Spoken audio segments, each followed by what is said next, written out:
I'm going to say it early. If I was a Spurs fan, I'd be very, very excited. I'm not saying that we as fans expect that, but I think Conte himself will be going into a season with that mentality of going to win. I'm going to go A-star. I think Spurs have had the best window out of anyone. I don't even think it's close. He's a player that's won it all over Europe. He's won the Bundesliga multiple times. He's obviously won Serie A. He's won the Champions League. He scored in a World Cup final, and it's like that's the sort of mentality that you need. Spurs will win something. Third in a cup would be a really good season for Tottenham.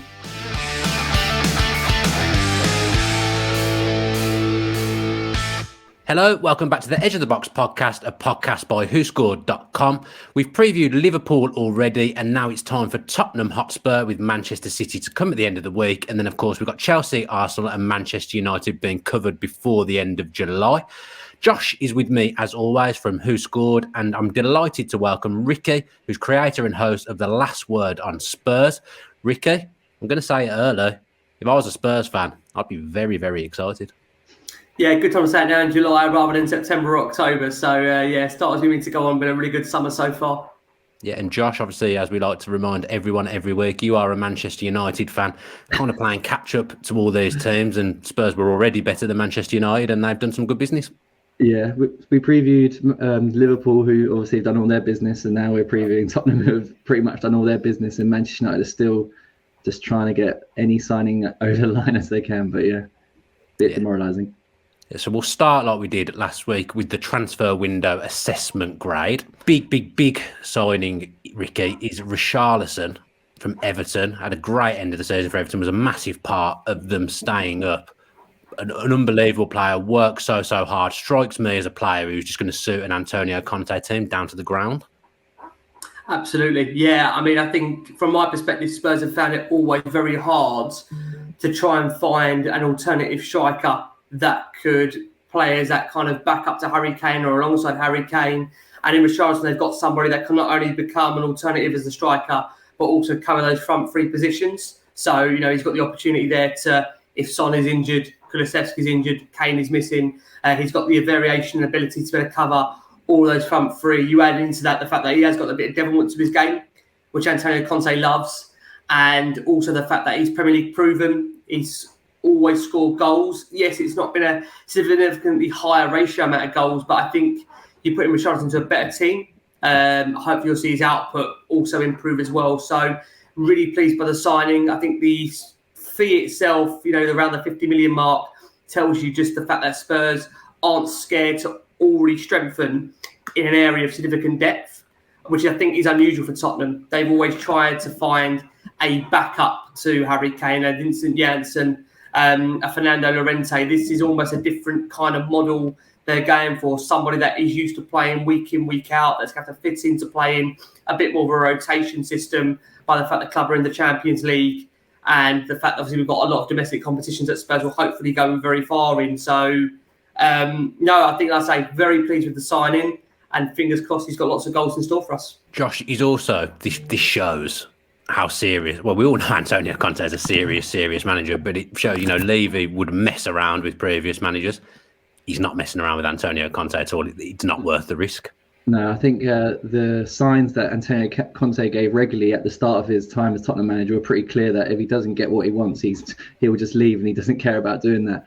And I think in the space of 6 months, Tottenham have gone from being extremely overly reliant on Harry Kane and Heung-min Son. The drop-off in quality there was to like Steven Bergwijn and Lucas Moura, who didn't quite, were nowhere near them, to be honest. And now in the space of 6 months, they've got Kulusevski, and now they've gone out and got Richarlison, which is just a massive upgrade. And it, as Ricky said, it's a massive departure from what Tottenham fans are used to, going out and spending big money on what will essentially be a rotation option to start with, at least. If you look at the way Tottenham finished last season, the front three, Kulusevski, Son and Kane, were absolutely integral to the way they managed to finish in the top four, when not a lot of people thought they would have when Conte came in. I looked into the table in terms of most goal contributions this calendar year in the Premier League, and Kane is top with 21 goals and assists, Son is second with 20, De Bruyne's third with 17, and Kulusevski's fourth on 13. So, and then you think they've gone out and spent 50 to 60 million pounds on a new player that will complement them, or be able to replace them as well. It's massive for them. And we'll go on to it later in terms of where we expect them to finish. But if you see that Chelsea have had a tough time this summer, Arsenal have got their deals done as well, but you'd probably say are behind Tottenham in terms of where you would expect them to finish. And obviously Manchester United have had a dreadful time, as we've already said. Then there's a lot of reason to be optimistic for Tottenham and their supporters. And I think, like as you said as well, Dan, one of the best things about Richarlison is he's a player that you absolutely hate if you're on the opposition team. But if he plays for you, you're going to absolutely love him. And you can definitely see Conte turning him into a monster. And especially in the North London derbies, I can imagine he's definitely going to leave his mark, if it's a goal, a sending off, being the pantomime villain. He doesn't care. He doesn't shirk away from any of that hostility, as Liverpool fans and Everton fans know. So, yeah, I think it's going to be a really interesting signing to see where he fits in. And it's a massive, particularly around the Champions League game weeks when Conte will have to rotate. And now he has great options to do that. Yeah, Josh says it's a lot of money for someone who initially is a rotation option, Ricky. But like you said, you have to have strength and depth. And, look at Man City, look at Liverpool, how many different options they had in their front threes like last season. I just think Spurs needed to do something like this, but it is a massive statement of intent. Yeah, I mean, I said it's very unheard of for Tottenham to spend this proportionate amount of money on an area of the squad, which is already quite significantly quality and have got the depth in it. So, I mean, again, I think it tells you about the nature of where Spurs are trying to go and what they're trying to do under Antonio Conte. It is almost unheard of able to spend this amount of money in that specific area. But again, I think differently this summer, Conte's made it absolutely clear that for him, he wants his players through the door as early as possible. And, essentially, he wants to work with the players, get them into a routine, get them into his own methodology of pre-season. And I think everyone's excited by the signing. And I think, how can you not be a guy that is pretty proven, used to scoring goals? I think, as I've said, I think when he's against you, you really despise him. You hate the fact that the play acting, the diving. But I think when he's for you, I think, again, he's going to run for you. I think Everton fans will know that they're gutted to lose him because towards the end of last season, you would say he was probably the catalyst that essentially saw them stay up. And he really carried them over the line. So, yeah, Everton fans thought the world of him. I think coming to Tottenham, better players, better surroundings, better ground, better stadium, no offence to Everton. I think everything is set up for him to really go on and prove what a top player is at Tottenham. Plus the fact that he's got his Brazilian teammates there in Emerson Royale, Lucas Moura. He seems already very much at home. Yeah, I mean, he starts a lot of games for Brazil as well, so that shows you the calibre of player. Yeah. Next signing we're going to look at is Ivan Perisic. Now, I think this is a superb signing for Spurs, Ricky, because a lot of the way Tottenham played under Conte at the end of last season, the whole time he was there, really, a lot of overloads in the box. Even the wing backs would try and get on the end of things. That probably doesn't suit the likes of Reguilon and Emerson Royale, who are playing. I think it probably suited Ryan Sessegnon more. He's an accomplished finisher, Perisic. With him at left wing back, I'd expect him to be in the goals. Yeah, and I think last season into 10 goals, 9 assists. So a guy very much familiar. We've been able to prove a good strike rate. And again, as I've said with Conte, this kind of signing you wouldn't normally see under another Tottenham manager. The fact they're going for somebody that is over 30, going for somebody that's got very much little sell-on value. It's far from removed what Tottenham would normally be used to. So again, really good signs that Tottenham are, as we use that phrase, backing the manager, giving the manager what he wants. Perisic comes in with a really good record. He's played all over Europe. He's won trophies. He's a man that's got very much vast experience as well playing for his country. And I think it's exactly what Tottenham need. When you look at Spurs wing-back wise at the moment, I think we've all pretty much got some concerns as Spurs fans, just how good our current players are to play that system. I think Sessegnon pretty much showed the brightest spark out of the four, if we're being brutally honest with you. But again, even still, there's a lot of improvement to be made there. Reguilon looks like his future is really uncertain at the moment. And then when you look on the other side of things, Matt Doherty, to be fair, on the right-hand side, pretty much kind of showed towards the second half of the season that he was going to make that spot his own, barring obviously a bit of a bad injury he picked up against Aston Villa from a really poor challenge from Matty Cash. And then Emerson Royale, I think defensively he's looked okay. I think going forward there's real massive issues there. So it's whether Conte backs himself as a coach to be able to iron out those issues. But overall, Perisic really does come in and improve that area. And you add the fact that he can also play up front, score goals. Really exciting player. Bought for the now, not the future. And yeah, again, delighted to see that one over the line very, very early this summer window. I remember as a Manchester United fan kind of scoffing at the fact that when Jose Mourinho was really desperate to sign Perisic and get rid of Anthony Martial. At the time, it just felt like really classic short-sightedness from Mourinho, but he was absolutely spot on. And since then, I've really grown to appreciate Perisic. And I think what's good as well is that he comes in and he can make an impact straight away. And as Ricky said, he is obviously, I think he's 33 now, but so that means that Ryan Sessegnon will still get plenty of opportunities to play and develop, because I was really impressed with the way that he finished last season after what had been a really tough start to life at Tottenham for him. So the fact that Ryan Sessegnon will still get to play a lot of games is obviously a positive as well. But in Perisic, as Ricky said, he's a player that's won it all over Europe. He's won the Bundesliga multiple times. He's obviously won Serie A. He's won the Champions League. He scored in a World Cup final. And it's like, that's the sort of mentality that you need. And it's the sort of mentality that Antonio Conte looks for and absolutely loves. And on top of that, Perisic is obviously a world-class player. He was our left-back in the team of the season in Serie A. He's one of the top 10 rated left-backs, full-backs or wing-backs in Europe's top 5 leagues last season. Trent Alexander-Arnold is obviously top, no surprise there. Then it was João Cancelo, Alphonso Davies, Reece James, Andy Robertson, and then Perisic is in 6th as a 33-year-old, which isn't too bad compared to some of those other guys. And his crossing is superb as well. Like, Harry Kane is going to get a lot of delivery from him. And then obviously on top of that, Perisic is also really good at attacking the far post as well with his aerial presence. So terrific signing. I do think that of all the Tottenham signings they've made, of all the signings Tottenham have made this summer, I think Perisic is actually probably the one that excites me most. I'm really excited to see how he fits in and how well he'll do on that left-hand side. And I think it could be like a game changer for Tottenham in terms of they finished 4th last season. I think 3rd is very much on for them this season. Sticking with the wing-back theme then, it looks like Jed Spence is probably going to join Spurs. You've mentioned Matt Doherty, so then that's Jed Spence and Matt Doherty on one side, Ricky, and then Sessegnon and Perisic on the other.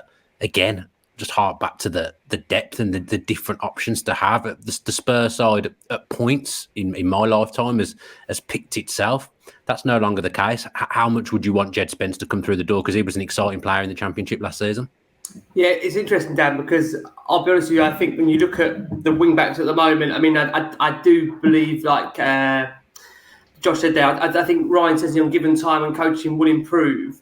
I am a little bit apprehensive with the right-hand side of things at the moment, purely on the basis that, Emerson Royale, as I've already said, for me, I think defensively looked quite solid, but going forward wasn't that great. To touch upon Jed Spence. We have absolutely murdered Emerson Royale on this podcast. I've got to say, whenever I've watched him, I've thought, how are you a footballer? Yeah, I just don't rate him at all. I think, Joe, I don't think defensively, I think the problem is he was bought by Nuno to be a fullback. Yeah. And then Conte came in and he obviously wants to play a wing back. So you're asking a guy for a completely different job that he was brought in for. But at the same time, I look at Jed Spence, and whilst he's a young player that obviously comes with a really exciting amount of potential, I think my only concern is that in the times I've watched him, and I'm not going to claim to watch the Championship every single week, he does look to me on quite the raw side of things. So you need a lot of coaching. And my only worry is when you're playing top-level Premier League games, you can go from Chelsea on a Wednesday to then Chelsea on a Sunday to Bayern Munich on a Wednesday. I think realistically, I worry just about how much of a step up that is in terms of levels for Jed Spence. Don't get me wrong, good young player. I'm sure he's got an excellent premium sell-on, which is what Daniel Levy will be looking for as well in the future. But I am slightly concerned that Ryan side for Tottenham will really be one of the weaker parts of the squad where teams may look to get at us. I think Matt Doherty showed in the second half of the season he done well, but we can't forget the first half of the season. And I do think for Spurs it's an area where, if I'm being honest with you, ask me as an opposition fan, and I'm taking my Tottenham hat off, where's the area that I feel Tottenham are most weakest? I think even with the signing of Jed Spence, I am a little bit concerned that right-hand side may come across a little bit weak. But again, Jed Spence might come along, hit the ground running and do really well. So I don't want to kind of downplay the signing, although it does feel like we've signed him 25 times so far this summer, and he hasn't yet obviously shown the white shirt. So, listen, excited he comes in. I think the most important thing for me as a fan, and this is in general, that I'm hoping he's a player that Conte wants, because ultimately that's the most important thing. When you've got a manager like Antonio Conte, you have to give him the tools he wants in order to get the best out of the group that he's got, and it's the players that he wants to work with. So if he wants Jed Spence, I want Jed Spence, and I'll back Conte to bring out the best of him from a coaching perspective. But on the basis of what I've seen with Jed, he looks like, for me, still needs a bit of work. But we'll back the signing if he comes in. Yeah, he just brings that energy. I think which is obviously a massive facet of how Conte plays, Josh. But it reminds me a little bit of when Spurs signed Kyle Walker, a touch, and he pretty much hit the ground running straight away. If I recall, I might be remembering that wrong, but he's in that team, wasn't he, straight away, and he never really left it until the day he left. But what I would say, Josh, is that the mix of signings is what I like about Spurs. You've got a couple of established players that have played in the Premier League, a young, exciting talent, an experienced player who's been around the block that's worked under the manager before. They got like Longley coming. Is Longley coming? He's there, isn't he? Longley's come. Yeah, that's happened. That's happened as well. I would say that's probably the riskiest signing of all the signings Spurs made. But if you look at those players that have come in, Josh, there's a good mix there. And I always think, with transfer strategy, you probably do just need a bit of everything. Yeah, for sure. I think the fact that Conte's obviously worked with one guy that he signed already. They've signed Basuma, who's probably the best midfielder outside of the big six clubs, along with Declan Rice. They've obviously got him, and he'll obviously transform the way Tottenham play from midfield. I think Højbjerg really struggled probably to start with under Conte. He looked a bit panicky when players pressed against him to made him to look to play quickly. And I think Basuma is the opposite of that. I think in possession he's superb. He can handle the press amazingly. So that should really help Tottenham, and they've obviously got him in for less than 30 million, which is really cheap considering how good he is. And then they've obviously signed Jed Spence, as we just said, a person with a lot of potential. In terms of Emerson Royale, something that obviously Ricky said he didn't do very well was getting forward. He looked a bit lost. Tottenham got him into good positions, and he just wasn't able to capitalise on that. And in Jed Spence, they've got someone that loves going forward. He completed the 5th most dribbles in the Championship last season. Loves getting into one-on-one situations to take a man on. Arsenal and Leicester found that out in the cup wins for Forest last season. And then we've also got obviously Richarlison, who's a big money signing, Brazil international. So as you said, it's a perfect mix of experience, youth, and obviously just pure quality as well. And I do think I agree with Longley. I think he is a bit of a concern, but I'm sure we'll go on to talk to him in a little bit. But yeah, it's been a great window for Tottenham. And Basuma, Ricky, a player that knows the Premier League, like Josh says, he's been one of the best midfielders outside the top 6 in recent years. Used to playing, I don't know, I think Potter and Conte play the same kind of football, but high tempo, I would say at times. But Basuma ticks the boxes of a midfielder playing in that system, I would say. Yeah, I think, again, for me, he's one of the most exciting ones we made this summer. I think, like Josh referenced to, I definitely think he's one of, if not the best midfielder outside of the top 6. And I think for Spurs to have, acquired his services so early this summer, for the price they've got him, really is a snip. I know, I think he had a year or 18 months left to go on his Brighton contract, which obviously has enabled Tottenham to get him at a significantly reduced price, which they may have not done had it been a longer-term contract. So, again, really exciting signing. One that I think whenever we've seen him up against the top 6 side, has always played very well. And I know as a Spurs, so whenever we've watched him, he's always had a good game against us. So maybe for that reason alone, it's worth signing him. But, I mean, again, really good player. Has got that really good ability to not only break up play, but also start moves as well. I think that sometimes is kind of forgotten about in terms of his game. That, whilst he's there, he can obviously intercept and obviously break teams down. I think he also is the starter of a lot of moves that lead to a lot of goals. And I think for Tottenham, that will also be key. Conte, like you said, likes to play at a fast pace, likes to really use the wing backs and obviously in the midfield to really drive on and provide the creativity. So, really, really happy with his signing. And the fact it's coming so early, again, giving the opportunity to work for a pre-season with Conte is absolutely key. You're looking at defence as a defensive midfielder. Over the last 2 Premier League campaigns, Basuma has made the most tackles and interceptions combined, and Højbjerg second. So to have 2 of those players is quite nice. But from that perspective, you might not think it's a massive upgrade if Højbjerg second. But like I said earlier, I think it's just Basuma's ability on the ball that will set him apart from Højbjerg and really allow Rodrigo Bentancur to get to play a more advanced role, which I think Antonio Conte and the Tottenham staff want. They want him to be a bit more further forward to link up with the rest of the attackers, as he did at times last season really well. But yeah, brilliant signing. Let's look then at the overall grade for Spurs' transfer window. I'll come to you first, Josh. What would you give Spurs for this transfer window so far? We've given them an A, which I think is absolutely fair. Longley, as I said, is the one concern for me of those signings, well, the main concern. But we'll talk about him in a sec. But yeah, and I think there's a lot of reasons to be optimistic for Tottenham fans after when you consider last summer when they went through about 400 different managers before they got Nuno. They're in a much better shape coming into this season. I'm going to go A star. I think Spurs have had the best window out of anyone. I don't even think it's close. I honestly think their business has been unbelievable. Ricky, what are you going to go for? Yeah, I'll be honest, I'm slightly a bit more cautious because, like I say, being a Spurs You don't want to say fan, anything, do you? You don't want to say anything. I think Joe, I'm not gonna lie, guys. I absolutely detest that term about winning the window and those comments because I mean, listen, the window's not won on what you've done; it's what it goes on the pitch, right? So ultimately, you could sign 6 or 7 world-class players, but in terms of how they fit in, until they're on the pitch, it's only how you can judge them. But I mean, listen, if you would say to me Spurs have got 5 signs over the line by early July, I wouldn't have believed you. So that's the Conte factor. I think Spurs have made sensible signings, players that have got Premier League proven ability, players that have won trophies, players that have got experience in the dressing rooms that are very, very key. And from what we understand, there's still more business to come. So I think at the moment, listen, I give it a B+. I don't want to get too carried away because I still think, again, there's areas of the squad for me that I still think do need improving. Whilst we've improved significant key areas, I still think, for me, I've said this before, and I know obviously Eriksen is now very close to that move to Manchester United.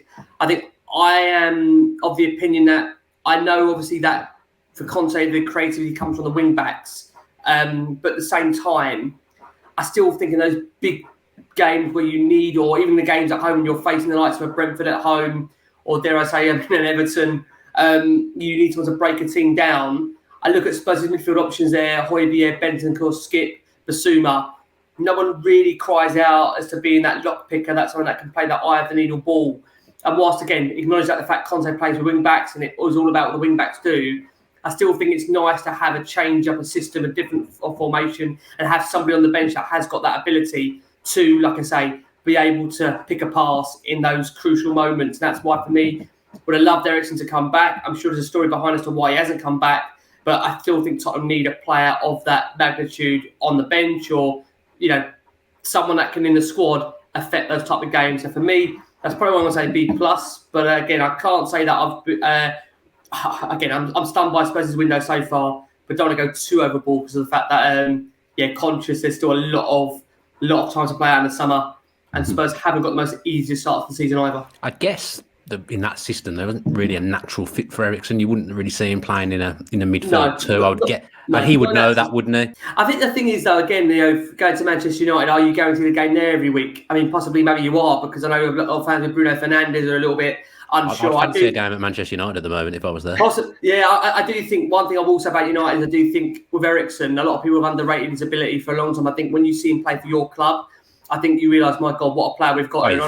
Phenomenal. I know at Tottenham for us, I know obviously towards the end of his career at Spurs, or end of his reign at Spurs, there was that argument that he wasn't playing consistently every week. But even in his bad games, he still had moments where he would score goals, assists. So I know, again, we don't play that right system. For me, it's about having an alternative approach. We've got 5 subs this season. So for me, 5 additional subs. So for me this season, it is about really looking at the fact that, you've got to have players on that bench. If you're making 5 changes in a game, it doesn't have to be to stay to the same formation. You've got to be able to adjust things. And that's why, for me, I would like to see Spurs still going for a creative midfielder. We are still very early. I have to keep reminding myself, we've still got a good couple of months after the transfer window to go yet. So still a lot of time.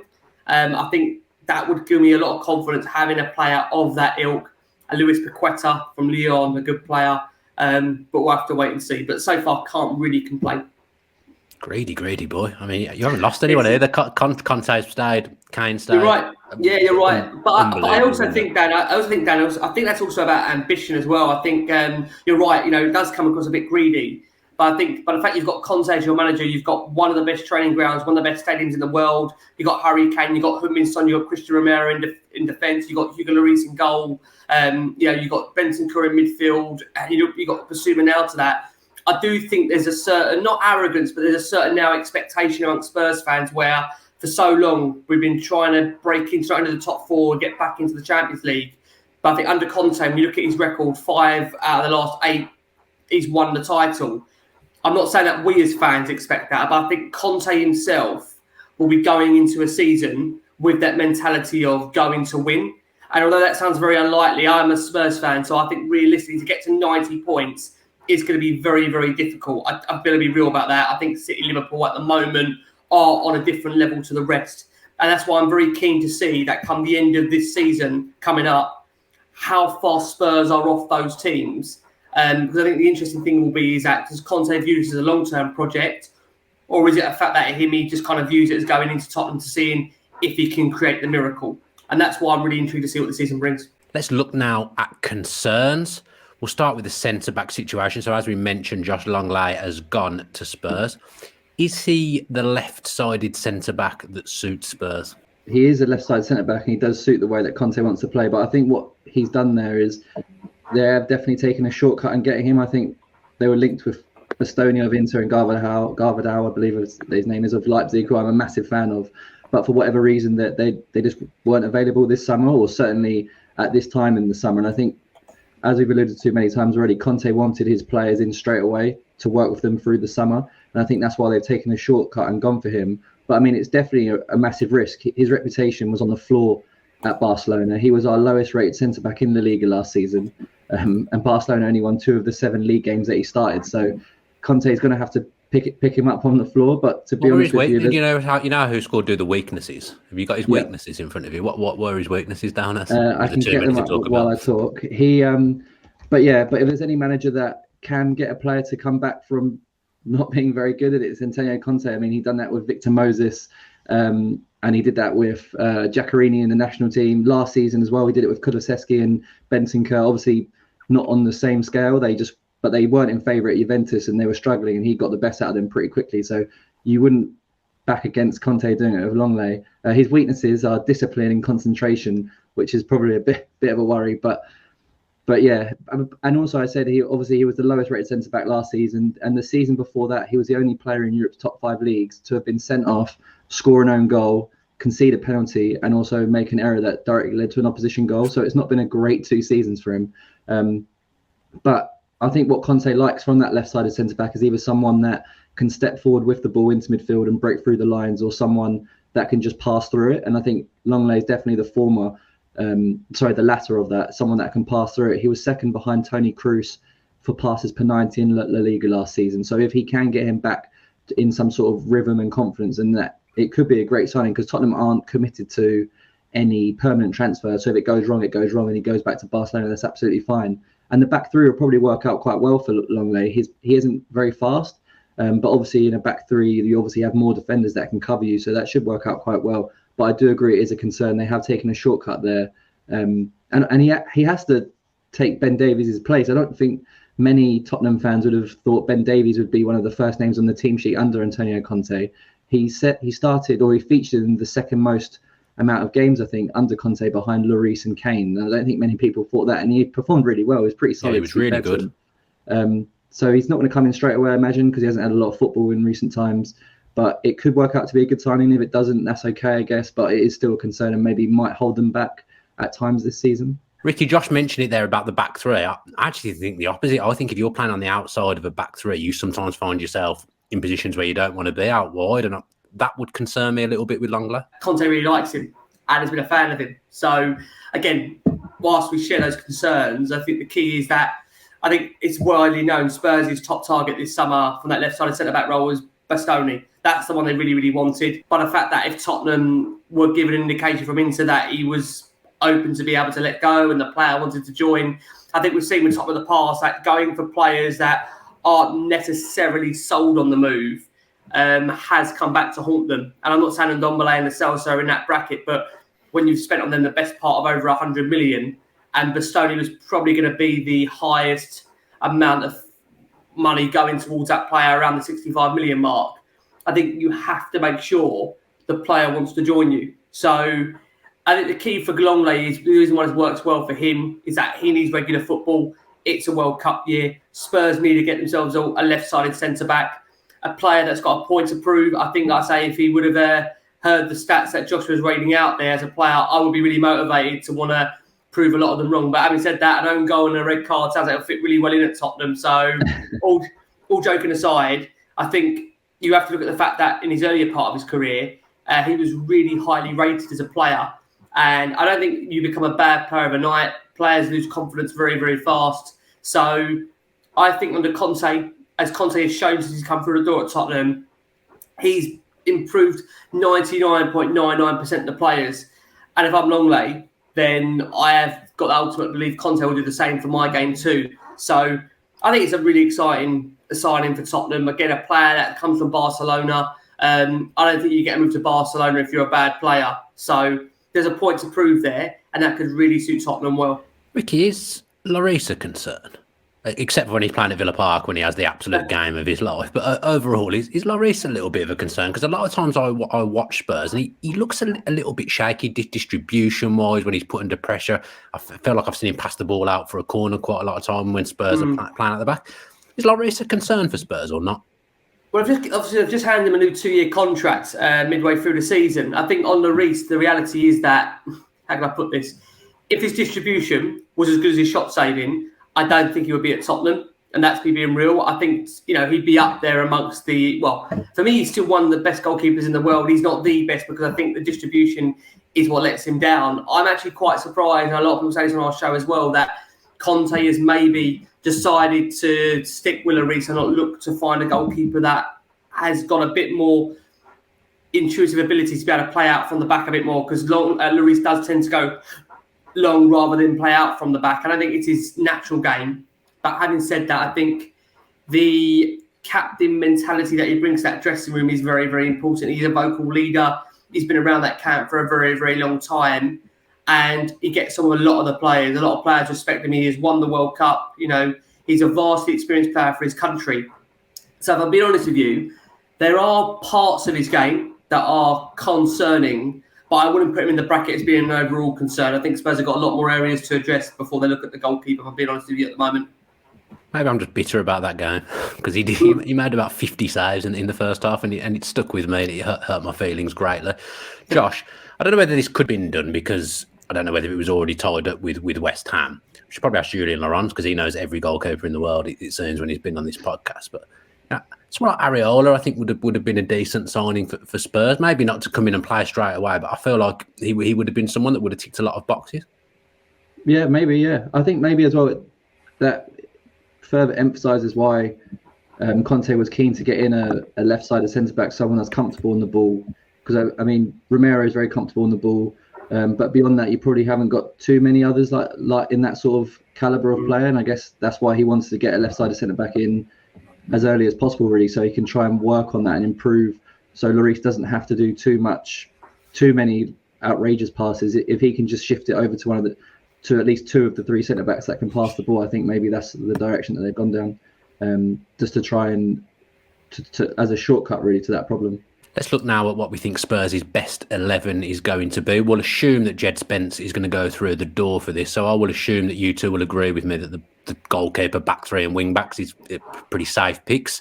You said earlier about Jed Spence, Ricky, concerning you defensively. I was just thinking, well, if he's not in the right place, Romero will just be there because Romero's everywhere. Yeah, I mean, listen, Romero's been phenomenal since we came through the door. I mean, we know there's issues with regards to the first international break and being caught up in Argentina. But listen, I think, again, Jamie Carragher highlighted it on the show last season, Sky, that he has been definitely the best newcomer to the Premier League from what I can tell. Just been absolutely superb. Defensively, just so astute, so composed, so assured. I think people also don't realise that towards the second half of last season, he was treading the line very carefully, where one more booking would have ruled him out of the North London derby. He would have been ruled out of quite significant games for Tottenham. And by the fact that he managed to somehow, I still don't know how he managed to avoid a ban, just says anything about being able to defend and knowing the right time where to go for an interception or a tackle or a challenge. So, yeah, really, really pleased with Romero. Again, up there, I think Dyer, I have to give Dyer his credit, and Ben Davies, 2 players that I thought really weren't going to be good enough to make that step up, have been phenomenal. And I think it says it all now that even by the signing of Longley, a lot of people are saying, well, no, I think he comes in and he's an alternative to Ben Davies. He doesn't come straight in. I think that tells you just how good those 3 were as a central defensive pair. Davies, Dyer, and again, Romero. That Spurs fans will be quite confident if those were the starting 3 next season. So again, full credit to the manager, full credit to the players. The players are the ones that have to, really adapt, pull up to another level, and that's exactly what they've done. Central midfield too, Rick. I'm really interested to hear what you would say here. What would be the 2 you would go with? Big game, you've got Arsenal tomorrow. Who are the 2 you're picking? Yeah, I think, bearing in mind what they spent on him, I can't see a way Basuma won't start a lot of the core games. So I would presume Basuma will be one of those central midfielders. Alongside him, this is a really interesting battle now because, many would assume Bentancur, but I think you can't forget, Conte was a massive fan of Oliver Skipp before he got injured.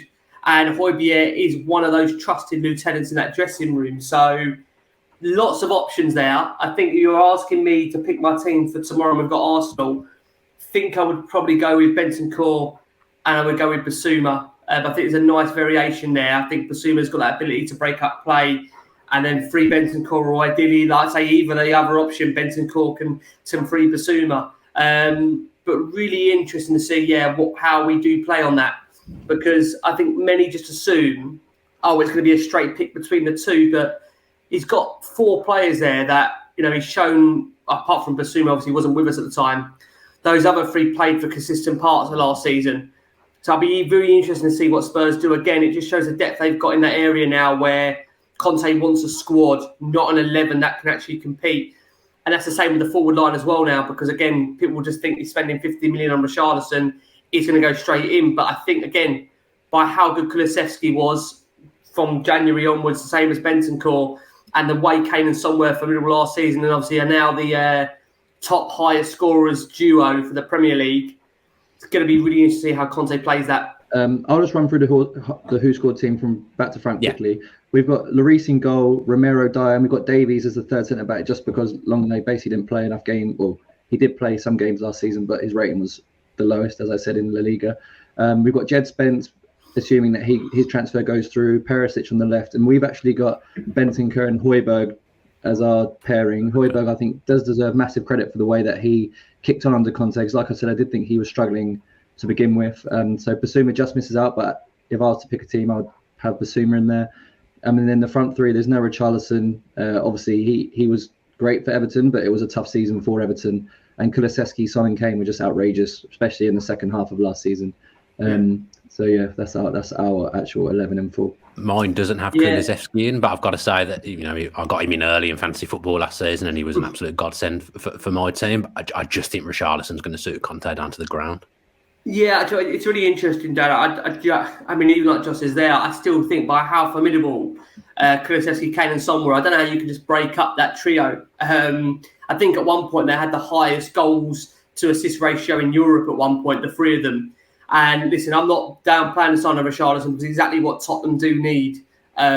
So I think, again, it just shows you the depth in Tottenham squad, that Richarlison, the guy that you're spending 50 million on, is going to be sitting on the bench. So lucky for Tottenham, there's plenty of games to come. But I think I would be sticking with that front 3 we had from the back end of last season.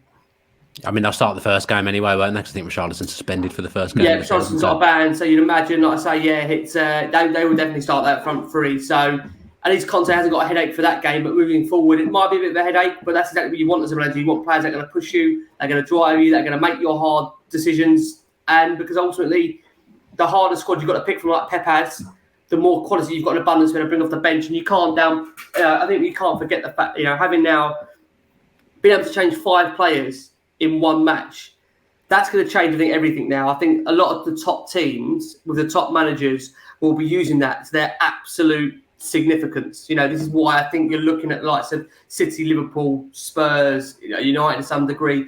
They all want to build a squad now that you've got the ability to be able to have players that can come in and out, and it's not a fixed 11. So that's, I think, where the league will be won as well. I think the league will be won on the squads, not just on the starting 11 like normal. So interesting times, but obviously very excited by the promising start Spurs have made to the summer. But as you guys can tell, don't want to get too overboard because it is Tottenham.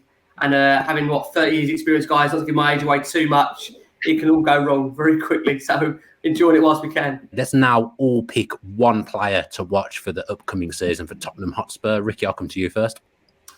Ooh, that's a good question. I am going to say this season... the thing is with Tottenham, when I say the one to watch, I look at Romero, who was so good last season. You think, can these players maintain the same level they showed last season? I think if they get him over the line, maybe the one to watch will be Jed Spence, because again, I think a lot is surrounded by the player's potential, and he could come in and really hit the ground running under Conte. Because I think, again, we saw what he done with Victor Moses at Chelsea. he has got that ability to almost transform a fullback overnight. And I wonder, like I say, for the player that we've signed him 25 times so far this window and still haven't got him in a white shirt, I think, for all of that, it would be quite remarkable if he does sign and goes on to have an absolute stormer of a season. Obviously disappointed that he's not there for the club season tour, pre-season tour that is. But I think he'll be definitely one to watch if Tottenham got him over the line, because young player, exciting talent, seems to want to play under Conte, want to play in the Champions League.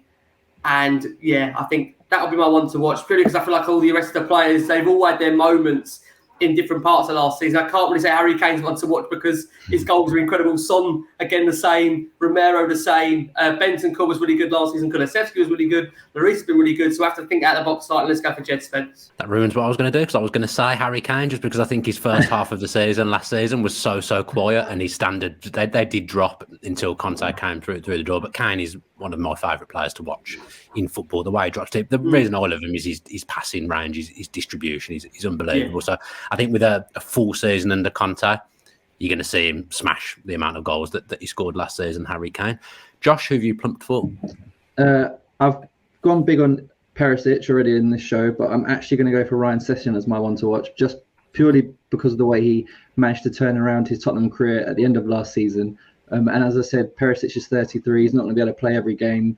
He was subbed off in more than 50% of his Serie A games over the last 2 seasons. And as Ricky said, that 5 substitute rule will really negate that as being an issue for Tottenham. And with that, Sessegnon will get plenty of games around the Champions League weeks. And he actually created a clear-cut chance more frequently than the likes of Mason Mount, Phil Foden and Bukayo Saka last season, who obviously everyone raves about, rightly so. But yeah, Ryan Sessegnon, I think, kicked on at the end of last season. I'm looking forward to seeing if he can continue that when he does get the opportunity to play. We'll look now at the expectation for the 22-23 season, Ricky. Where will Tottenham finish in the league? Okay, I'm going to be cautiously optimistic. I would love to sit and say Spurs are going to win the league. But then probably you won't invite me back on the show if I say that, because I might sound absolutely nuts. So I'm going to say, I think quietly optimistic Spurs will get third.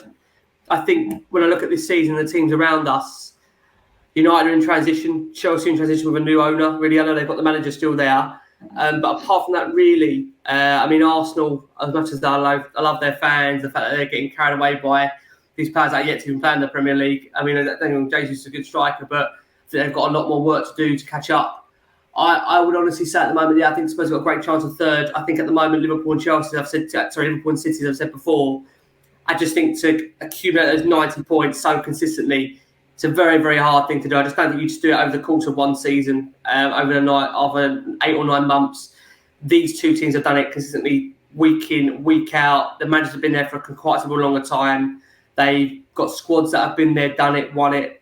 So I think, really, if I'm being honest with you, I think third would be a great achievement for Tottenham. When you look at where Spurs were when Conte, before he came in, I think the biggest thing for me is whether Conte's happy with that or whether he wants more. I think Conte wants to win titles. I think, as I said before, 5 out of his last 8 campaigns, he's gone on to win a league.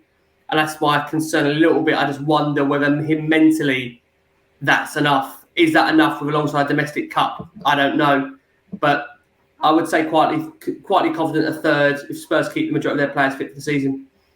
Spurs will win something this season. I think that they'll win a cup. Well, I think they have to. Yeah, I do think under Conte, I think they're going to keep him, I say long term, because if it was long term anymore, and Conte especially was long term, he doesn't normally do more than 2.5, 3 seasons. Again, I think what's key is winning something to get that monkey off Tottenham's back. And for Conte to win at Tottenham's massive as well, a club that are not used to winning, would be huge. So, yeah, I mean, again, third in a cup would be a really good season for Tottenham. Really good.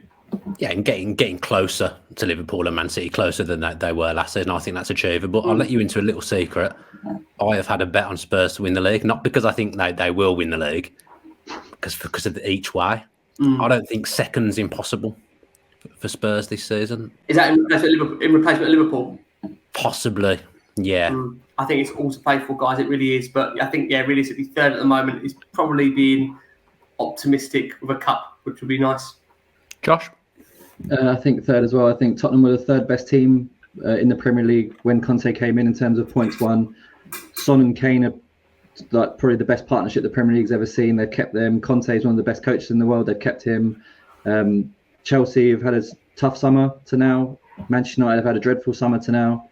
Arsenal have had a decent summer to now, but I just think third's there for them. I'd be, as a Tottenham fan and as Conte, I'd be pretty disappointed if we only got fourth this season. That does do us for this week's show, but we are going to be back on Friday the 15th previewing Manchester City. Thanks ever so much to Ricky for joining us. Really enjoyed speaking to you, really enjoyed previewing Spurs this season. And like I said at the top end of the show, if I was a Spurs fan, I'll be mega excited. Thanks to Josh, as ever, for coming on as well and not looking out the window too much. And if you're the guy that keeps clipping up Josh looking out the window on the comments on YouTube, please keep going because it absolutely makes my day every time. Like I said, we'll be back on Friday with Manchester City. And if you didn't watch our Liverpool show last week, go back and catch up with that. Only one thing left to say, stay safe.